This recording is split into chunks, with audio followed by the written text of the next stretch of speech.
Social मीडियाच्या माध्यमातून आयसिसच्या संपर्कात असलेल्या परभणीतल्या नासिर बिन याफी चाऊस या 21 वर्षाच्या तरुणाला पोलिसांनी अटक केली। आयसिसशी निगडीत फारुख नावाच्या दहशतवाद्याच्या संपर्कात नासिर असल्यानं एटीएसनं त्याला अटक केली। महाराष्ट्रात मोठा घातपात करण्यासाठी नासिर बिन चाऊस स्फोटकांची जुळवाजुळव करत होता। नासिरच्या भावानं मात्र हे सर्व आरोप फेटाळलेत। नासिरच्या समर्थनार्थ एमआयएमच्या स्थानिक नेत्यांनी परभणीमध्ये आज धरणं आंदोलन केलं।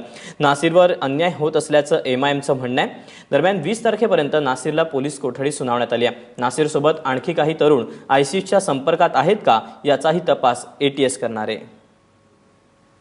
आयसिसच्या संपर्कात असलेल्या नासिर बिन चाऊसच्या भावानं त्याच्यावरचे सर्व आरोप फेटाळलेत। त्याच्याशी बातचीत केली आमचा प्रतिनिधी कृष्णा केंडेनं। दहशतवादी संघटना आयसिसच्या संपर्कात असल्याच्या कारणावरून परभणीच्या नासिर बिन या 21 वर्षीय तरुणांना एटीएसने अटक केलंय। त्याचा भाऊ आपल्यासोबत आहे, आपण त्यांच्याकडनं जाणून घेऊया। मला एक सांगा की पोलिसांनी नेमकं तुम्हाला कधी हे सगळ्या घटनेबद्दल सांगितलं आणि त्याला कधी इथून पोलीस घेऊन गेले होते?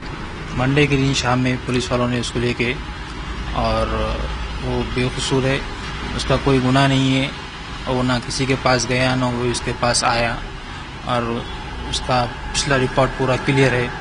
और हमको 3 दिन तक वो लोगों ने धोखे में रखा, एटीएस वालों ने, कि तुम्हारा भाई का कुछ भी नहीं है, उसके पास से कुछ भी नहीं मिला और हम उसको शाम तक छोड़ देंगे। फिर 3 दिन के बाद उन्होंने उसको जो है तो यहाँ से औरंगाबाद लेके चले गए, उसको अरेस्ट किया। हमारे घर से उनको कुछ भी नहीं मिला। उसके बाद वो बोल दावा कर रहे हैं कि उनको मिला, लेकिन उसका पंचनामा भी नहीं किया। एटीएस वाले किती दिवस आले होते तुमच्याकडे घरामध्ये? एक बार आए थे, सिर्फ एक बार आए थे, और 10 मिनट थे, सिर्फ 10 मिनट सिर्फ 10 मिनट थे।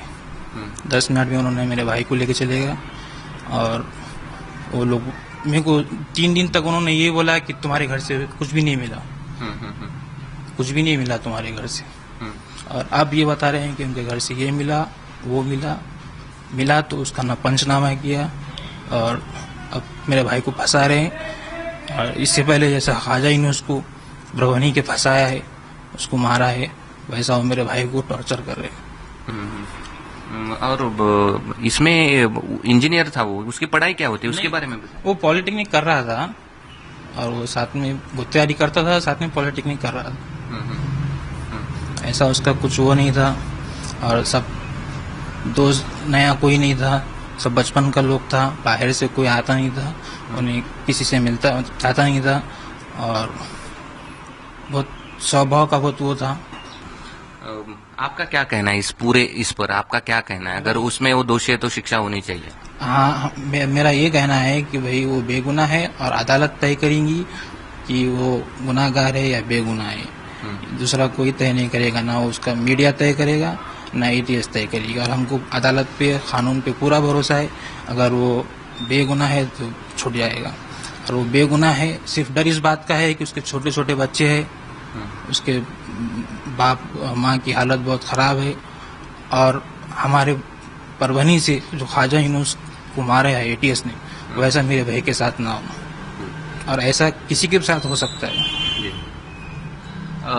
हे युनुसचे भाऊ होते, त्यांचं असं म्हणणं आहे की न्यायव्यवस्थेवरती आमचा पूर्ण विश्वास आहे, आणि एटीएस त्याला फसवत आहे आणि चुकीच्या पद्धतीनं त्याला ताब्यात घेतलंय, आणि तशा प्रकारची कुठलीही माहिती एटीएसनी स्पष्टपणे अद्याप त्यांना दिलेली नाही, आणि घराचा पंचनामा देखील झाला नाही, असं या ठिकाणी या भाऊ जे आहेत यामध्ये पकडण्यात जो आलेला तरुण आहे त्याच्या भावाचं म्हणणं आहे। कॅमेरामन मोहम्मद समीरसह कृष्णा केंडे, एबीपी माझा, परभणी।